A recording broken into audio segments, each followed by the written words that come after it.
जय हिंद। देखिए, इससे पहले के क्लास में आपको धन विधेयक, वित्त विधेयक, बजट, अंतरिम बजट, आम बजट इस के बारे में सब कुछ बता दिए थे, अनुदान मांग के बारे में। अब जरा देखते हैं हम लोग आगे। एक बहुत इंपॉर्टेंट टॉपिक होता है ऑर्डिनेंस यानी अध्यादेश। ऑर्डिनेंस या अध्यादेश की चर्चा कहाँ पर है? तो राष्ट्रपति और राज्यपाल दो लोग अध्यादेश जारी कर सकते हैं। राष्ट्रपति के बारे में अनुच्छेद 123 में इनके अध्यादेश की चर्चा है। राष्ट्रपति के अनुच्छेद 123 में ध्यान से समझिए कि इसमें क्या कहा है। संसद के विश्राम काल में अध्यादेश यानी ऑर्डिनेंस जारी करने की क्षमता। तो इस पे तो ध्यान से देखिएगा। संसद के 3 सत्र होते हैं, तो 365 दिन संसद थोड़ी ना काम करती रहती है, बीच बीच में संसद में गैप रहता है, तो उसी को हम क्या कहते हैं? विश्राम काल। उसको क्या कहेंगे हम लोग? विश्राम काल। तो संसद के विश्राम काल में जो कानून बनाने की शक्ति दी गई है वो किसे दे दिया गया है? वो राष्ट्रपति को दे दिया गया। अब जरा ध्यान से पढ़िए तो समझिए ध्यान से। कानून बनाने का अधिकार था किसको? संसद को। लेकिन जब संसद नहीं है और देश में ऐसी परिस्थिति बन गई कि नहीं, कानून बनाना जरूरी हो गया, कुछ बहुत बड़ा उपद्रव हो गया या कुछ ऐसी परिस्थितियां आ गई तो ही बना सकते हैं। ऐसा नहीं है कि संसद का सत्र नहीं चल रहा है और प्रधानमंत्री के सलाह पर, मंत्रिमंडल के सलाह पर कोई अध्यादेश ला दिया गया। ऐसा नहीं हो सकता है। जब भी अध्यादेश आते हैं तो ये बात सही है कि मंत्रिमंडल के सलाह पर ही आते हैं, लेकिन ऐसी परिस्थिति रहनी चाहिए कि भैया देश में ऐसी परिस्थिति आ गई है। ये तो समझ में आ गया। जब मतलब तो पहला अध्यादेश कैसा कानून होता है? तो ये अस्थायी होता है। दूसरा, जब सत्र नहीं चल रहा और ऐसी परिस्थिति हो तभी अध्यादेश आ सकता है। अब एक जो फंसने वाला चीज होता है उसको ध्यान से देखिएगा। जब संसद जिंदा है लेकिन छुट्टी पर है तभी अध्यादेश आ सकता है। पता चला लोकसभा भंग हो गया है, जब लोकसभा भंग रहता है तो याद रखिएगा अध्यादेश जारी नहीं किया जा सकता। ये क्वेश्चन पूछा हुआ है कि लोकसभा के भंग होने पर क्या अध्यादेश आएगा? नहीं। हाँ, अवकाश है, सत्र नहीं चल रहा है तब अध्यादेश आ सकता है, तो इसको याद रखिएगा, भंग रहने पर नहीं आएगा। राष्ट्रपति के अध्यादेश की सिफारिश कौन करता है? मंत्रिमंडल के सलाह पर अध्यादेश लाए जाते हैं। जितने भी अध्यादेश लाए जाते हैं ये किसके सलाह पर लाता है? तो मंत्रिमंडल के सलाह पर। मंत्रिमंडल के सलाह पर यह अध्यादेश को लाया जाता है। अब अनुच्छेद में अंतर समझिए। राष्ट्रपति के अध्यादेश की चर्चा किस अनुच्छेद में? 123 है। इसमें क्या करना है? जो 1 दिख रहा है इसमें से निकाल के बीच में लगा दीजिएगा तो ये 213 हो जाएगा। तो राज्यपाल का अध्यादेश कितना हो जाएगा? इसमें 123, ये 1 को बीच में लगा दीजिए तो 213। तो अनुच्छेद 213 में किसका चर्चा है? राज्यपाल के अध्यादेश की चर्चा, ऑर्डिनेंस की चर्चा है। ये अस्थायी नहीं होता है, इसके बारे में भी हम समझते हैं। अब एक बात समझते हैं, मान लीजिए संसद का सत्र नहीं चल रहा है और इसी में मंत्रिमंडल ने कुछ ऐसी सिफारिश कर दिया राष्ट्रपति को कि आप एक ऐसा अध्यादेश लाइए जिससे जनता को, मान लीजिए अध्यादेश के द्वारा जनता के अधिकार का भी हनन हो सकता है, तो सुप्रीम कोर्ट में इसकी रिव्यू की जा सकती है।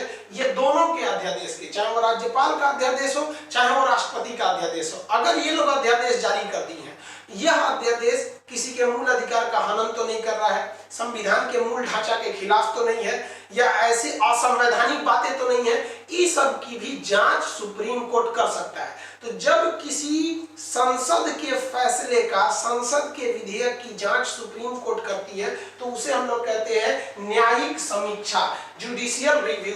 ये अनुच्छेद कितने में होता है? 13 में। समझ में गया? एक न्यायिक पुनरावलोकन होता है, वो जस्ट अभी सुप्रीम कोर्ट जब पढ़ाएंगे तो उसके बारे में बता देंगे।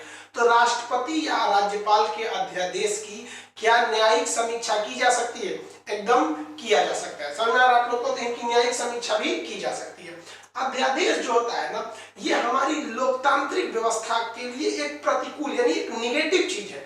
रीजन क्या है समझिए ध्यान से। नियम ये है कि कानून हम पर लागू किया जाता है, तो जरूरत भी है कि हमने जिसे चुनकर भेजा है वो हमारे लिए कानून बनाए। यही ना है लोकतांत्रिक व्यवस्था। लेकिन यहाँ देखिए तो हम जिनको चुन के भेजे थे वो छुट्टी पे थे और उन्होंने राष्ट्रपति को कह दिया कि भैया आप कानून बनाइए। भैया हमने राष्ट्रपति को चुना था? नहीं, हम तो अप्रत्यक्ष चुने थे। तो राष्ट्रपति को अधिकार कैसा है? इसीलिए कहीं कहीं कहा गया है कि क्या अध्यादेश हमारे लोकतांत्रिक व्यवस्था पर प्रतिकूल प्रभाव लाते हैं या फिर अनुकूल। अनुकूल मतलब होता है अच्छा, प्रतिकूल मतलब होता है खराब। तो ये हमारी लोकतांत्रिक व्यवस्था के लिए ये प्रतिकूल स्थिति को उत्पन्न कर देते हैं। समझ में आ गया आप लोगों को? अब ये हो गया अध्यादेश। सबसे बड़ा फंसता आदमी अध्यादेश की अवधि में 6 सप्ताह होता है या फिर 6 महीने होते हैं, इसको हम लोग समझते हैं। इसका एक स्क्रीनशॉट ले लीजिए जब तक, फिर हम आगे इसकी अवधि के बारे में बताते हैं। राष्ट्रपति के अध्यादेश या राज्यपाल के अध्यादेश की अधिकतम अवधि या सामान्य अवधि के बारे में समझते हैं। देखिए, राष्ट्रपति हो या राज्यपाल हो, इनके अध्यादेश को दोनों सदन द्वारा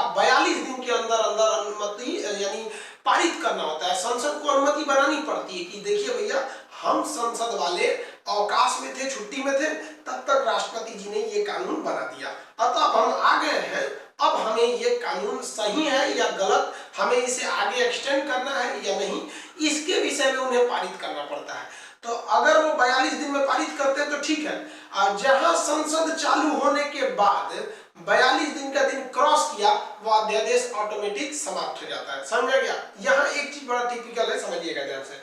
देखिए अध्यादेश को दोनों सदनों में 42 दिन, इसको 6 सप्ताह भी बोलता है, 42 दिन कहिए या फिर 6 सप्ताह कहिए, बात बराबर है। 6 सप्ताह के अंदर पारित करना पड़ता है, अन्यथा अध्यादेश स्वतः समाप्त हो जाता है। अब देखिए, मान लिया कि लोकसभा की बैठक बुलाई गई, सत्र तो 3 होते हैं, माना कि हम मानसून सत्र की बात कर रहे हैं, लोकसभा के को बुलाया गया 10 तारीख को और राज्यसभा किसी कारणवश बैठी 17 तारीख को, 17 जुलाई को। मान लिया लोकसभा बैठी 10 जुलाई को और राज्यसभा बैठी 17 जुलाई को। अब आप बताइए 42 दिन कहां से काउंट किया जाएगा? तो इस कंडीशन में जो लास्ट का सत्र होता है, यानी जो देर में बैठा है ना, यानी राज्यसभा देर से बैठी है, मान के चलिए कोई भी देर में से बैठ सकता है या कोई हो सकता है साथ में ही बैठ जाए, तो जो सबसे देर में बैठा ना, वहां से 42 दिन काउंट करना चाहिए। ये चीज समझ में आ गई आप लोगों को? किसी को कोई दिक्कत नहीं? अब हम बात करते हैं अधिकतम अवधि को। देखिए इसको समझिए ध्यान से, यहाँ गलती बहुत लोग से हो जाती है। कहा गया है कि अध्यादेश की जो अवधि होती है ना, 42 दिन होती है, 42 डेज यानी 6 सप्ताह। लेकिन यह 42 दिन तब होता है जब संसद का कोई सत्र चालू हो जाए तब। अब आप बताइए, हम संसद का सत्र आपको पढ़ा चुके हैं, संसद के किन्हीं 2 सत्रों में मैक्सिमम गैप कितना होगा? 6 महीने। तो ये तो 6 महीने मैक्सिमम गैप है।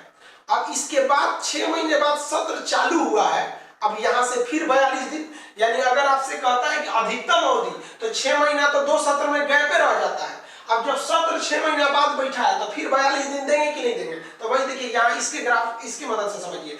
एक सत्र यहाँ हो गया, एक सत्र से दूसरे सत्र के बीच कितने गैप रहता है? 6 माह, तो यहाँ लिखते हैं 6 माह।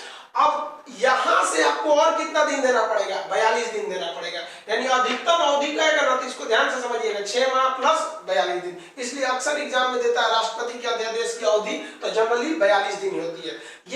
ये जो मान लिया गया है, ये तो हम एक मैक्सिमम संभावना मान ली है, जबकि आपको सत्र चैप्टर जो पढ़ाए हैं, आप अगर नहीं देखे हैं वीडियो तो आप देखिएगा उसको, वीडियो को, सत्र वाला टॉपिक का, तो वो देखिए 2 सत्रों के बीच अधिकतम तो 6 माह का ही गैप रहता है, तो ये मैक्सिमम संभावना है, जबकि ऐसा 6 माह का गैप रहता नहीं है, लेकिन मैक्सिमम ऐसी संभावना है।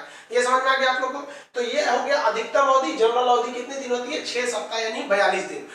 राष्ट्रपति अपने अध्यादेश को जब चाहे तब वापस भी ले सकते हैं। मान लिया कि उन्होंने जल्दबाजी में कानून बना दिया, देखा कि नहीं अब परिस्थितियां समान हो गई हैं, संसद का सत्र भी नहीं है, एक काम करते हैं वापस ले सकते हैं। तो राष्ट्रपति अपना अध्यादेश को जब चाहे तब वापस ले सकते हैं। समझ आ गया? ये जितने अध्यादेश जारी करते हैं, मंत्रिमंडल के सलाह पर राष्ट्रपति जारी करते हैं और राज्य की मंत्रिमंडल के सलाह पर राज्यपाल जारी करते हैं। अब बात यहाँ ये आती है कि एक राष्ट्रपति कितने अध्यादेश को जारी कर सकता है, तो इसकी कोई बाउंडेशन नहीं है। एक राष्ट्रपति चाहे जितनी बार अध्यादेश जारी करना है जारी कर सकता है, इसके लिए कोई बाउंडेशन नहीं है। एक ही राष्ट्रपति या एक ही राज्यपाल चाहे जितनी बार अध्यादेश जारी कर सके। हालांकि अध्यादेश को लोकतांत्रिक व्यवस्था के प्रतिकूल माना गया है। समझ गया कि नहीं? क्यों प्रतिकूल माना गया? क्योंकि जनता ने चुन के जिनको भेजा है ना संसद में, बनाने दो ना भाई, उसको थोड़ा सा वेट कर लो, है कि नहीं? अब पता चला संसद नहीं आई, बाईपास से राष्ट्रपति कानून बना दिए, ऐसा नहीं है। लेकिन संविधान निर्माता बहुत होशियार थे, उन्होंने देखा कि हम लोकतंत्र को बचाएंगे तो सोच रहा कहीं देश मत डूब जाए, तो पहले देश जरूरी है, बाद में लोकतंत्र जरूरी है। देश रहेगा तब तो। पता चला संसद का कोई सत्र चालू नहीं हो रहा है, अब भारत पे हमला हो गया, अचानक कोई कानून बनाने की जरूरत है, तो लोकतांत्रिक व्यवस्था देखेंगे, बाद में गया लोकतांत्रिक व्यवस्था। पहले क्या जरूरी है? पहले देश जरूरी है। इसलिए संविधान निर्माताओं ने हर जगह ऐसा काम कर दिया है, समझे में नहीं आता क्या किया। तो वहां संविधान वालों ने कभी भी पॉलिटी को नहीं देखा, उन्होंने एक विषय को नहीं देखा, उन्होंने देश को महत्व दिया कि बाहर में गया लोकतांत्रिक व्यवस्था, हमारा देश जरूरी है। तो ये समझ में आ गया आप लोगों को राष्ट्रपति का अध्यादेश। चलिए अब इसका एक स्क्रीनशॉट ले लीजिए।